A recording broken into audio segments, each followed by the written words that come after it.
Nah pertanyaannya berarti apakah kita nih sekarang nih, kalau kerja di kantor, kerja dagang, bahkan kita kerja di gereja nih, kita jadi guru, guru, apakah itu sebuah kutukan yang sedang kita jalanin? Salah satu tujuan Tuhan menempatkan manusia di Taman Eden pada waktu itu adalah untuk bekerja sebenarnya. Lo awalnya hidupnya enak, jadi lo hidupnya survivor nih, Gitu. untuk hidup.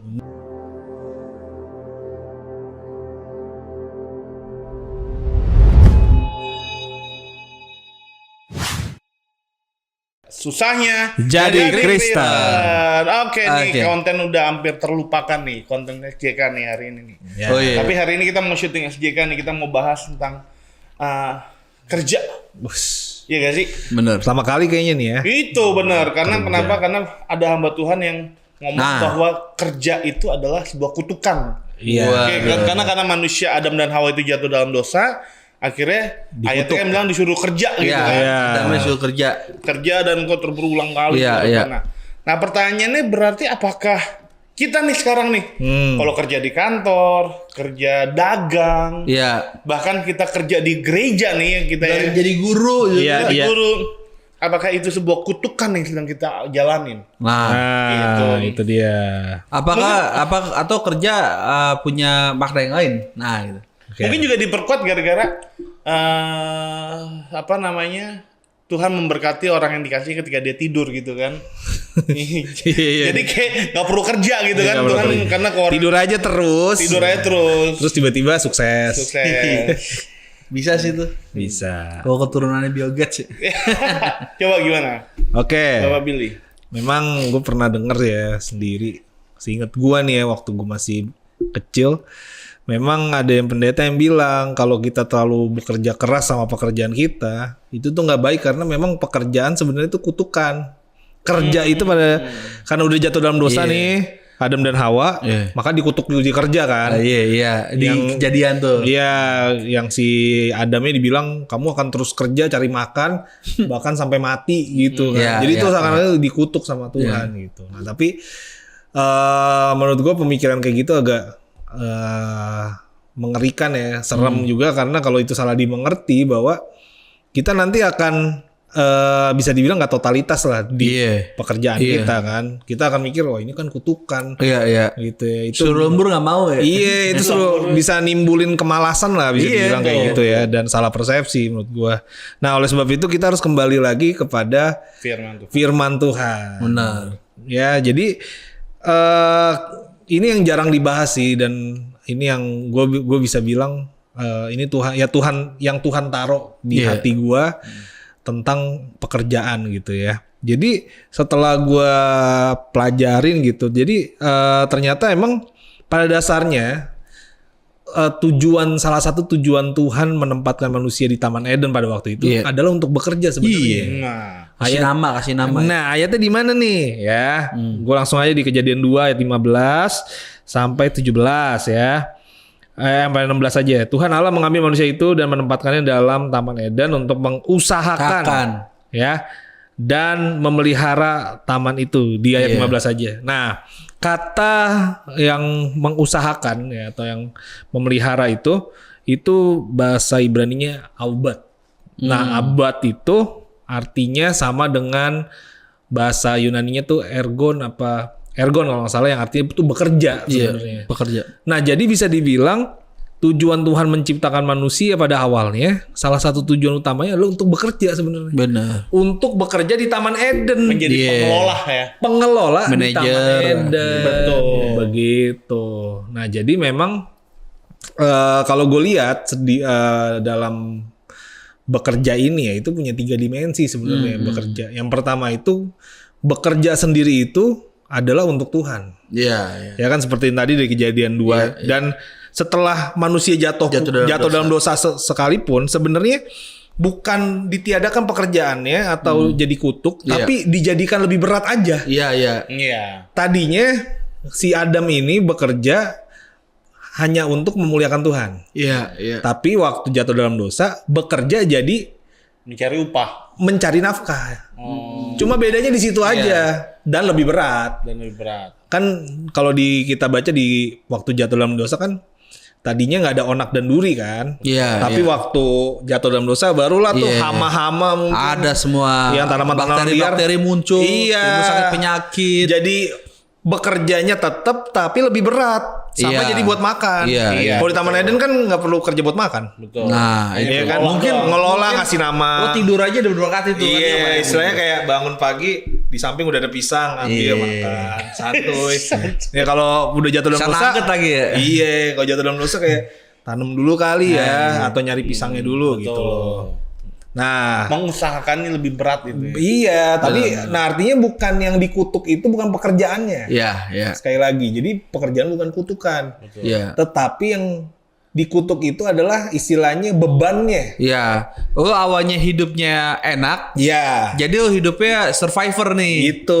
Untuk hidup. Nah, Untuk jadi makan, untuk tadinya kerjanya santuy, santuy. sekarang pas habis jatuh dalam dosa, lo kok berat, kok capek, gitu. Gue nggak mau kerja, nggak makan. Dia nggak makan. Kalau dulu ya kerja santuy, dapat makan terus. Bener.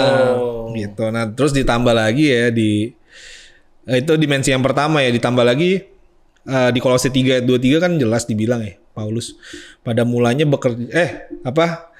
segala sesuatu yang kamu lakukan harus Lakukan untuk Tuhan. lakukan untuk Tuhan. Itu kan udah jelas. Jadi memang pada dasarnya kita bekerja itu untuk memuliakan nama Iya, Tuhan. itu dasar. Karena di Kolose 3 itu kan lagi ngomongin pekerjaan sekuler sebenarnya. Iya, iya. Bukan ngomongin pelayanan. Iya, iya. Gitu. Nah, itu dimensi yang pertama. Dimensi yang kedua, bekerja tuh apa sih? Nah, bekerja itu bicara tentang diri sendiri sebenarnya. Jadi definisi di KBBI itu kan kerja selain cari nafkah, itu juga bicara tentang melakukan kegiatan. Jadi kerja itu bukan cuman bicara soal nyari nafkah jadi. Betul. Tapi bekerja itu bicara soal ekspresi diri. Makanya kan Iya. apa tuh kalau secara alkitabiahnya ya, secara kekristenannya itu kita bisa ngambil itu dari ayat tentang talenta. Iya. Ya, kan di talenta kita tahu ya, yang ada yang dikasih 5, Iya. dikasih 2, dikasih 1. Satu. Terus yang harus dilakukan adalah mengusahakan Iya. talenta itu. Lipat gandakan. Ya, jadi nah sebenarnya banyak orang mungkin berpikir orang Kristen talenta bicara bakat. Tapi sebenarnya kalau kita perhatiin ayatnya itu, kita perhatiin, kita lebih renungin lagi, sebenarnya talenta tuh lebih luas daripada bakat kan. Talenta tuh bicara tentang apapun yang dipercayakan hari ini. Iya, iya. Entah itu keluarga lo, Iya. termasuk juga pekerjaan lo. Iya. Iya. Ya karena artinya kita bisa ngambil menarik sebuah kesimpulan bahwa bekerja itu bukan cuma sekedar cari nafkah, tapi bagaimana lu bisa mengekspresikan diri lu menjadi manusia seutuhnya dari bekerja itu. Iya. Nah, Oke. ngerti gak ya? Nah makanya nih ahli-ahli ya, kayak contoh ahli-ahli filsuf yang nyenggol ekonomi itu kayak si John Locke, Adam Smith, bahkan sampai Karl Marx sendiri. Iya. Mereka semua tuh bisa dibilang setuju bahwa yang namanya kerja itu memang ekspresi diri. Iya. Jadi lu kualitas diri lu itu ditentukan dari pekerjaan lu. Iya, iya. Bukan jenisnya ya, tapi apa yang lo lakukan gitu. Nah makanya yang jadi kritiknya si Marx itu kan adalah bahwa orang itu di era modern itu kerjanya jadi cuma buat uang. Padahal harusnya bekerja untuk lo menyatu dengan alam. Iya, iya. Harusnya lo bekerja itu waktu lu nanam pisang ya pisangnya buat lo. Iya. Misalnya kayak gitu. Nah makanya dia mengkritik bahwa lo kok Kapitalisasi kan. iya, ini kok lu kerja hasil kerjanya pisangnya tuh buat si pemodal. Iya. Lu dapetnya uang. Dapatnya uang. Nah, itu sistem upah itu yang ditentang sama Karl Marx. Makanya dia bilang kerja itu harusnya bukan berarti gua Marxis ya atau gua komunis gitu, tapi maksud gua ini pemikiran yang bagus juga sebenarnya. Iya. Jadi harusnya orang itu bekerja untuk mengalirkan bakatnya dia, mengalirkan dirinya dia. Jadi wujud kerjanya itu akan mengukur seberapa kualitasnya seseorang. Iya. Nah makanya kalau di dalam Alkitab sendiri, orang yang nggak melipat gandakan atau tidak mengusahakan talentanya dihukum. Iya. Istilahnya gini, lu udah Tuhan kasih kerjaan, udah dikasih tanggung jawab, tapi lu nggak mengusahakan nih. Diem-diem aja. Lu diem aja, lu tiduran, lu abain, itu yang dihukum. Malah yang dikutuk ya. Malah yang dikutuk. Yang dikutuk malah yang nggak kerja. Malah yang nggak kerja. Yang kerja yang melipat gandakan talentanya. Malah yang diberkati. Itu yang diberkati dan masuk kerajaan surga bisa bilang kayak Betul. gitu. Setuju. Jadi dengan kata lain sebenarnya Alkitab itu menentang orang malas ya. Loh ya pasti. Karena dengan kata lain Tuhan itu menciptakan manusia itu untuk bekerja sebenarnya. Itu Tujuan benar. utamanya ya salah satunya bukan tujuan utama, salah satunya fungsi untuk mengelola. Jadi manajernya Tuhan gitu. Penilik. Bukan pemilik. Betul. Makanya keren banget tuh yang viral di medsos sekarang kan. Ada orang yang memang secara ini nggak kurang normal seperti orang biasa, orang istimewa. Tapi dipekerjakan di Alfamart. Oh iya kan? iya. Nah, jadi mereka aja tuh bisa bekerja seperti orang normal Iya. gitu. Jadi nggak ada alasan sih untuk nggak kerja. Apalagi tretan musim kan sering. Iya. Iya. Sekarang jadi diangkat semua. Diangkat kan? semua. Udah banyak yang jadi konten kreator, mungkin endorse udah penuh juga. Iya, gitu. iya. Jadi seperti nggak ada alasan gitu. Nggak ada alasan gitu. Makanya kadang kalau kita lihat ada orang yang mohon maaf ya, orang yang minta-minta di jalan tapi badannya keker, Iya, iya. ya kan kuat terus masih muda gitu. Bersih misalnya. Tapi minta-minta. So, sedangkan ada orang yang angkat sampah kakinya buntung, Iya. ya kan jadi pemuset, mesti ketimpang aja gitu. Jadi Betul. ya itu sebetulnya responnya dia sendiri sih. Nah, ini sebenarnya gue keren nih yang Nando bilang nih, bahwa sebenarnya kayak orang-orang yang gue sebenarnya sempat kritik dengan hal demikian, maksudnya kayak maaf ya, gue nggak mengecilkan pekerjaan apapun gitu, kayak misalkan yang di jalan kayak manusia silver atau apa, maksudnya badannya kan masih bagus ya. Silver. Iya, badan silver emang. Maksudnya fisiknya juga masih bagus kan. Iya. Dan sebenarnya itu udah lari dari tujuan utama manusia silver. Kalau manusia silver sesungguhnya kalau lihat kan di kota tua tuh. Iya. Ya kan? Itu Yang- emang yang kreatif. Iya. Emang untuk penampilan. Iya, Nanti dia bayar. Dikasih nanti dia baru gerak Iya. kayak jadi patung gitu kan. Orang jangan bilang, kok dia kerja dia enggak, dia kerjain seni. Ya kan gitu. Itu ekspresi dirinya dia. Nah, sedangkan zaman sekarang udah berubah. Jadinya minta-minta. Iya. Jadi iya. kayak menjual belas kasihan gitu. Nah, mungkin nggak? Waktu itu sempat kayak protes, tapi sempat ada yang bilang bahwa ya mungkin karena dia otaknya juga, bukan otaknya, pemikirannya juga terbatas atau apa. Akhirnya dia berpikir, ya di situ gitu loh. Ya udah, gue mendingan gue minta-minta gitu. Itu gimana tuh menurutnya? Ya itu yang mungkin kalau disebut sama si Karl Marx itu alienisasi. Jadinya lu terasing dari diri lu sendiri. Karena harusnya lu bekerja itu untuk mengekspresikan. Jadi wujud diri lu tuh ada di dalam kerjaan lu. Iya. Ya misalnya kayak kita hamba Tuhan ya, kita berkhotbah, kita Iya, mengajar, kita melayani orang lain. Nah itu wujudnya kita, Iya. wujudnya. Nah tapi kalau lu udah menyalahgunakan pekerjaan, misalnya lu pendeta tapi sorry narifin misalnya, Iya. wah harus 100 juta ya sama saya gitu. Kalau enggak saya nggak mau khotbah nih, misalnya kayak gitu. Nah itu lu udah terasing karena lu udah bukan jadi diri lu sendiri. Lu udah mengkhianati pekerjaan lu. Bisa dibilang kayak gitu. Itu bahasa bagus tuh, mengkhianati pekerjaan. Iya, lu jadi mengkhianati pekerjaan lu mengkhianati diri lu sendiri. Jadi disfungsi ya. Iya, nah tadi yang lu bilang kan kayak manusia silver harusnya tuh seni. Iya. Nah, sebenarnya uang yang nanti didapat itu cuma efek.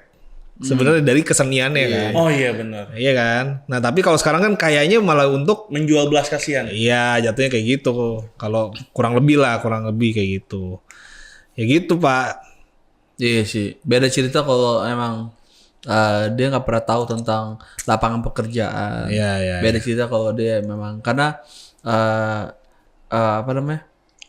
Sesuai penelitian sih, orang miskin itu yang paling parah bukan masalah nggak punya duitnya, tapi masalahnya Mental. itu lingkaran kemiskinan yang mengerikan. iya, Maksudnya bapak nenek moyang miskin, kakaknya miskin, bapaknya miskin, anaknya miskin.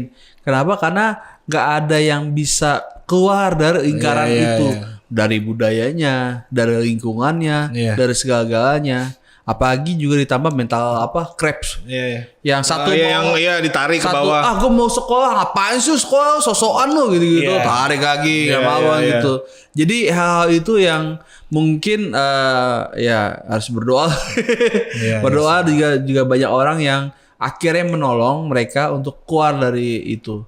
Nah, lepas dari itu ya, kalau itu mungkin kita memang tuh dia bergumul sama keadaannya. Tapi kalau dia udah tahu Dia udah tahu bekerja itu seperti apa, caranya bagaimana, ya kan? Udah dikasih alat pancingnya nih, tinggal mancing aja sendiri. Nggak mau juga, masih meminta ikan aja gitu. Nah itu baru tuh, ya kan? Mungkin ya. Di flying kick aja. Iya. Di flying kick. Udah punya kekuatan, udah punya badan normal semuanya. Tinggal bisa punya handphone, punya motor. Apa salahnya nggak jadi ojek online gitu kan? Gitu. Kenapa malah milih nggak ngapa-ngapain aja gitu lah. Jadi itu yang mungkin yang nggak yang bisa dibilang yang salah lah gitu ya. Atau emang butuh ini kali ya, bukan penyuluhan ya. Mereka tuh kayak mentalnya tuh di back through gitu kayak. Iya. Jangan sampai pemikiran cuma kayak instan aja Iya. gitu. Karena kalau benar kata lo yang bilang kalau lu anak Bill Gates juga lu instan ya oke lah. Iya. Bokap lu kaya gitu kan. Ya, atau keluarga lu kaya gitu. Masalahnya banyak orang kaya kalau kita lihat environment lingkungan itu pribadi ya. Banyak orang kaya pun juga dia tuh mentalnya survivor. Iya. Banyak orang kaya kayak ada kakak gua sama itu istri gua kerja di satu rumah sakit yang besar tuh ya. Sama kayak RSPI lah gitu. Nah, dia yang punya rumah sakit itu anaknya dia abis di sekolahin di luar negeri. Dia pas pulang dia nggak boleh kerja di manapun di perusahaan bapaknya. Harus kerja di tempat tinggalin dulu. Bertahun-tahun itu. Survive dulu. Akhirnya dia setelah udah nyaman di itu dia nggak mau ke perusahaan bapaknya. Gitu. Dan di luar negeri banyak banget yang orang malah nggak mau kerja di perusahaan orang tuanya gitu. Maksudnya mentalnya emang mental survivor, ya kan? Makanya kalau gue bisa lihat orang yang dulunya hebat dan kaya gitu, misalnya berhasil dalam usahanya, dia jatuh, ya kan? Bisa bangkit dia lagi. masih punya bangkitnya karena dia punya mental, mental cari kesempatan, usaha dan lain-lain. Beda sama orang yang nggak pernah kaya-kaya gitu. Iya sih. Lingkungannya memang kasihan banget gitu. Nah, Indonesia PR besarnya itu, ya kan gitu. Makanya puji Tuhan Jokowi waktu baru presiden dia bilangnya revolusinya mental. Makanya kita buat yayasan. Nah, itu. Yayasan kesempatan Kedua. Kedua. Selain memberi kesempatan kedua, membentuk mental mereka juga. Kayak gitu. Lo bisa survivor gitu loh. Dia kan selalu bilang, nggak bisa, mana mungkin nggak bisa mulu kan. Ternyata bisa kok gitu.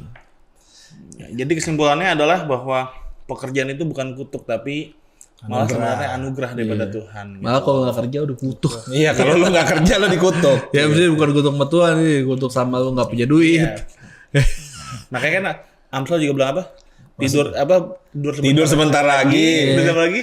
Memejamkan mata sebentar lagi. Maka kemiskinan datang menyerbu gitu. Makanya datang menyerbu gitu. Nah, kemiskinan itulah yang sebenarnya jadi kutukan gitu. Iya, jadi istilah nggak makan asal kumpul tuh sebetulnya harus di itu. Iya. Lu kalau ngumpul sama orang kagak makan kagak seneng cuy, serem. Iya. Tapi ingat ya, maksudnya kerja di sini bukan karena di PHK, nggak kerjanya. Oh iya. Tapi karena males. Iya, karena males. Oke.